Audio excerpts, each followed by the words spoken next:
نحيي الأخوات والإخوة التنسيقية المحلية للأطر العليا المعطلة، ونشد على أيديهم في هذه المعركة يعني المشروعة لا لشيء إلا أجل يعني المطالبة بالحق المشروع في الشغل، الحق الذي تكفله يعني كل المواثيق الدولية والدستور المغربي، وهو من بين يعني الحقوق الاجتماعية التي من المفروض على الدولة يعني أن تحمي هذا الحق وأن توفر الشغل لكافة المواطنين. كما يعني أنتهز الفرصة للتعبير عن قلق الفرع يعني الشديد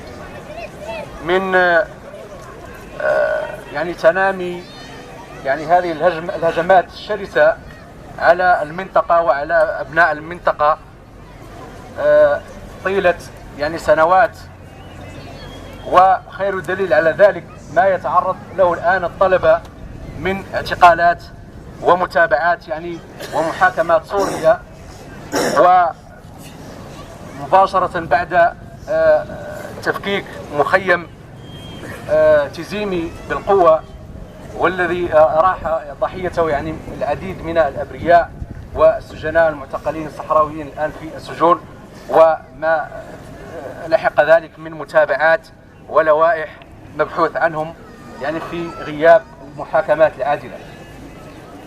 وحتى لا أطيل على الإخوة، أنتهز كذلك الفرصة للتعبير عن تضامننا كذلك مع المعركة التي يخوضها معتقل الرأي السابق علي سالم التامك، الذي دشن هذه المعركة نهاية الأسبوع الماضي من أجل المطالبة بحقه المشروع في التعليم. إذا مرة أخرى باسم المكتب المحلي للفرع الجمعية المغربية لحقوق الإنسان نشد على أياديكم، ونحن دائما كنا يعني من خلال بياناتنا ومن خلال تحركاتنا ومن خلال مراسلتنا كنا دائما إلى جانب هذه الفئة، لأننا مبدئيا